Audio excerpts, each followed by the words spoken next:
Hello everyone, welcome to our channel ISC Steno. We are starting the passage at speed of 80 words per minute. Start. Sir, I consider it a privilege to place this recommendation of the Lok Sabha before the honorable members of this House. The motion for reference of the Constitution Amendment Bill was adopted almost unanimously by the Lok Sabha. So, this recommendation has the backing of more than 97% of the members of the Lok Sabha. The motion for reference of this bill, which is of more than ordinary importance, was made by the Prime Minister himself. He dealt with this subject in his own lucid and inimitable way in his opening and concluding speeches.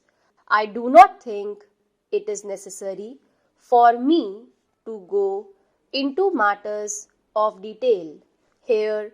Even ordinarily, at this stage, we would be concerned only with the broad principles of the bill. It has already been discussed at great length in the other house.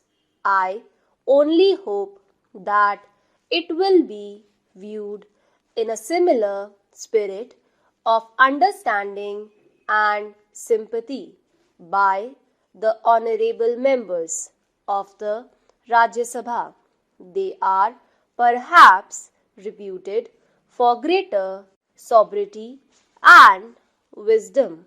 Sir, I fully realize that the amendment of the Constitution stands entirely on a different footing from any alteration of the municipal or domestic laws of administration. Here we are concerned with matters of a basic and vital character, and it is necessary to weigh every proposition dispassionately in an objective manner so that our decisions may be sound.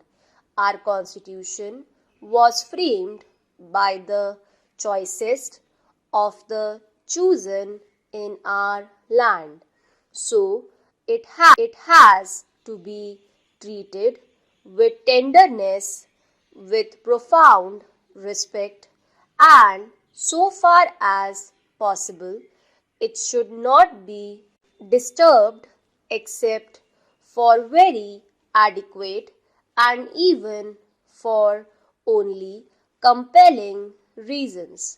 I feel that the amending bill satisfies these tests, and that is why I am making this motion. Our Constitution enshrines the main purpose and objective of our national policy. Our society is to be based on the twin pillars of social and economic justice. The embodies the main objective for which the Parliament is designed and intended to function. It has, besides the preamble, the directive principles which, in a way, chalk out the road which will lead to the goal which has been defined in the Constitution.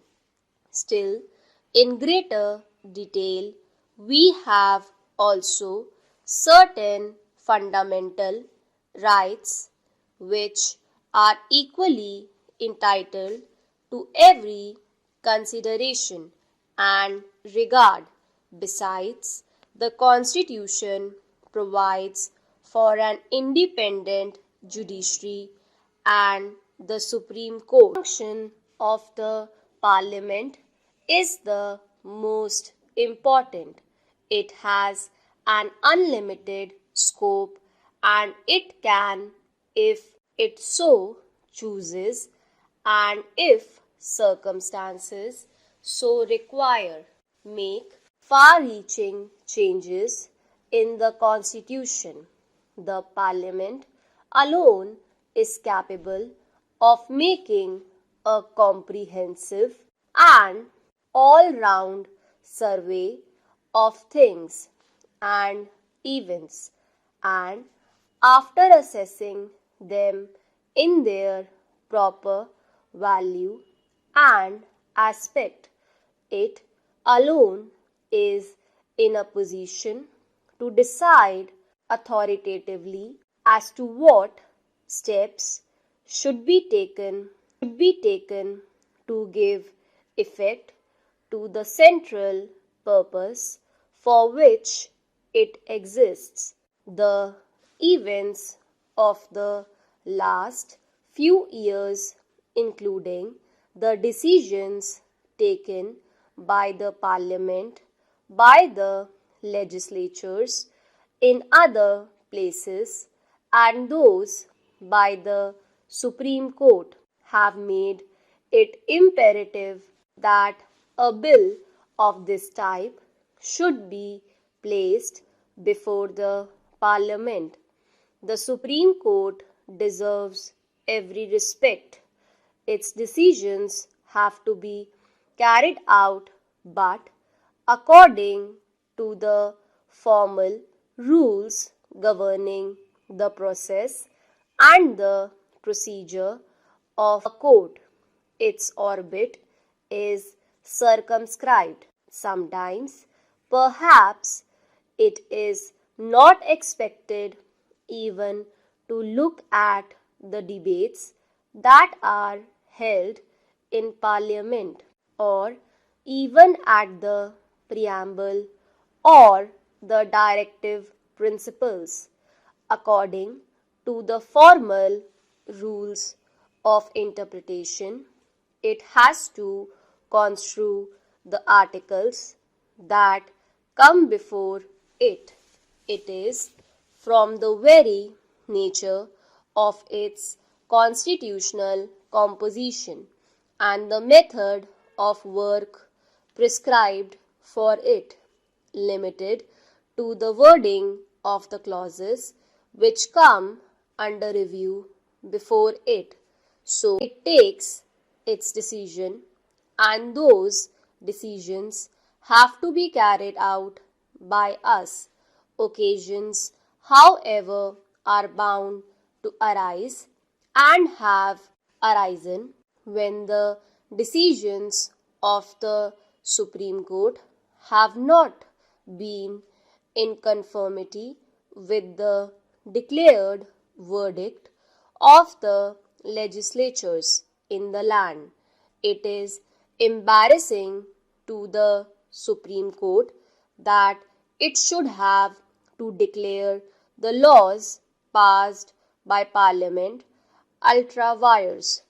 Mr. Speaker, Sir, the bill introduced by Sri Thomas is a step towards fulfilling those promises and assurances which were given to the people of India by our great leaders, great freedom fighters, Mahatma Gandhi and Pandit Jawaharlal Nehru. I think that this is the need of the hour. To my mind, first of all, the subject regarding employment and right to work should be included in Chapter 3 instead of Chapter 4 of the Constitution, so that the government is held responsible for this. In the communist countries, and even in non-communist countries, the unemployed are given some sort of doles to enable them to sustain themselves to a particular standard of living. Apart from all communist countries, social security system prevails in Britain, Canada, and America, where the unemployed are helped at the time of unemployment. Stop.